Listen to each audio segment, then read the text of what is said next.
বিশ্বাসঘাতকতা, বেইমানি আর স্বার্থপরতার যে কোনো সংজ্ঞা যদি নতুন করে লিখতে হয় তাহলে প্রথমেই আসবে আমেরিকার নাম। যে দেশ গণতন্ত্র আর বন্ধুত্বের কথা বড় বড় করে বলে সেই দেশই স্বার্থ ফুরিয়ে গেলে মুহূর্তের মধ্যে গলা টিপে ধরতে দ্বিধা করে না।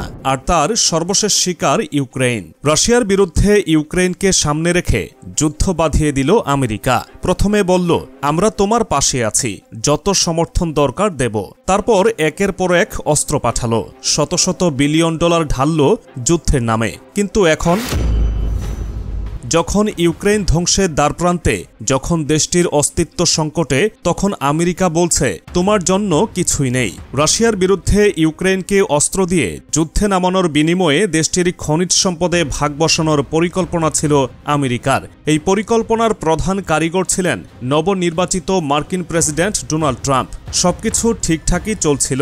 ইউক্রেনের প্রেসিডেন্ট জেলেনস্কি পর্যন্ত সবুজ সংকেত দিয়েছিলেন। কিন্তু যখনই ওয়াশিংটনের ওভাল অফিসে বৈঠকে বসলেন দুই নেতা, তখনই শুরু হলো উত্তপ্ত বাক্য বিনিময়। ফক্স নিউজের এক প্রতিবেদনে বলা হয়েছে, president Donald Trump, vice president JD Vance ও ইউক্রেনের প্রেসিডেন্ট ভলোদিমির জেলেনস্কির বৈঠক তীব্র বাদানুবাদে রূপ নেওয়ার পর আলোচনা ভেস্তে যায়। জেলেনস্কিকে হোয়াইট হাউস থেকে বের হয়ে যেতে বলা হয়, তাও আবার মধ্যাহ্ন ভোজের আগেই। ট্রাম্পের দাবিটা ছিল এমন, সহায়তার বিনিময়ে খনিজ সম্পদ দাও, না হলে কিছুই পাবে না। তবে তর্কাতর্কির শুরুতে বড় ভূমিকা ছিল ভাইস প্রেসিডেন্ট ভ্যান্সের। মূলত তার একটি কথার উত্তর দিতে গিয়েই পরিস্থিতি উত্তপ্ত হয়। এক পর্যায়ে ওভাল অফিসে বসে মিডিয়ার ক্যামেরার সামনে প্রকাশ্যে জেলেনস্কিকে অপমান করতে ছাড়লেন না ট্রাম্প। বললেন, তোমার দেশের মানুষ সাহসী, কিন্তু যুদ্ধের জন্য তোমার সেনার সংখ্যা কমে যাচ্ছে, তোমার হাতে কোনো শক্তি নেই, আমাদের সাহায্য ছাড়া তুমি শেষ হয়ে যাবে। তবে জেলেনস্কিও চুপ থাকেননি। তিনি বললেন, একজন খুনি পুতিনের সঙ্গে কোনো ছাড় দেওয়া উচিত নয়। কিন্তু তাতে ট্রাম্পের মন গলেনি, বরং তিনি সোজাসাপটা জানিয়ে দিলেন, আমরা যদি না থাকি তাহলে তোমাকে একা লড়তে হবে। এই অপমানের মধ্যে হোয়াইট হাউসের বৈঠক শেষ হয়, কিন্তু এর ধাক্কা গিয়ে লাগে আরও বড় জায়গায়। রীতি অনুযায়ী যে কোনো বিদেশি রাষ্ট্রপ্রধানের সঙ্গে বৈঠকের পর হোয়াইট হাউসে একটি যৌথ সংবাদ সম্মেলন হওয়ার কথা, কিন্তু এবার কিছুই হলো না। সংবাদ সম্মেলন বাতিল করে দেওয়া হলো। এরপর দেখা গেল জেলেনস্কি এবং তার সফরসঙ্গীদের দ্রুত হোয়াইট হাউস থেকে বের হয়ে যাচ্ছে। বৈঠকের পর ট্রাম্প তার নিজস্ব সামাজিক যোগাযোগ মাধ্যম ট্রুথ সোশ্যালে গিয়ে প্রকাশ্যে জেলেনস্কির বিরুদ্ধে বিষোদ্গার করলেন। লিখলেন, জেলেনস্কি ওভাল অফিসকে অসম্মান করেছে। যখন সে শান্তির জন্য প্রস্তুত হবে তখন সে ফিরে আসতে পারে। এই বৈঠকের মধ্য দিয়ে আমেরিকার আসল চেহারাটা আবারও পরিষ্কার হয়ে গেল।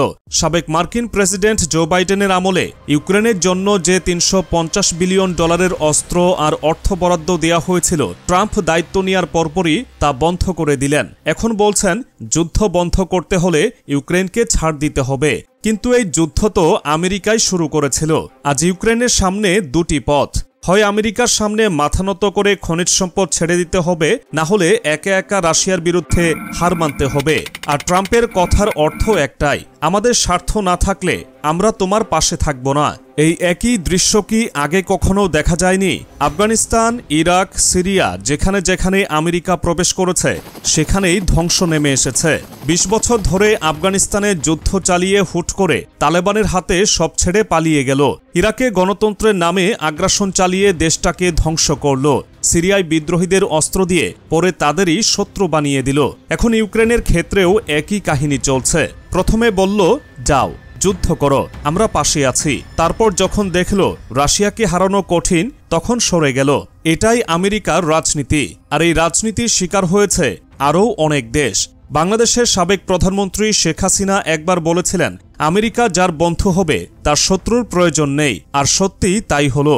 আমেরিকার আশ্রয়ে থাকার পরেও শেখ হাসিনা সরকার টিকতে পারেনি। হাসিনা এমন কথা বলার ঠিক ১ বছর পর ভয়াবহ গণ অভ্যুত্থানের মাধ্যমে তার সরকারের পতন হয় এবং এরপর তিনি ভারতে পালিয়ে যেতে বাধ্য হন। তারপরই গঠিত হয় অন্তর্বর্তীকালীন সরকার। এই ঘটনায় প্রমাণ করে আমেরিকার মিত্র হওয়া মানেই একসময় তার শত্রুতে পরিণত হওয়া। ইউক্রেনও সেই ফাঁদে পা দিয়েছে। রাশিয়ার সঙ্গে যুদ্ধে নামিয়ে দিয়ে ইউক্রেনকে নিঃশেষ করে দিচ্ছে আমেরিকা। অস্ত্র দিয়ে, যুদ্ধ চালিয়ে, আশ্বাস দিয়ে সবশেষে আজ তারা পেছন থেকে সরে যাচ্ছে। এখন ট্রাম্প বলছেন, যুদ্ধ চাইলে ছাড় দাও, নইলে সব শেষ। এই হলো আমেরিকা।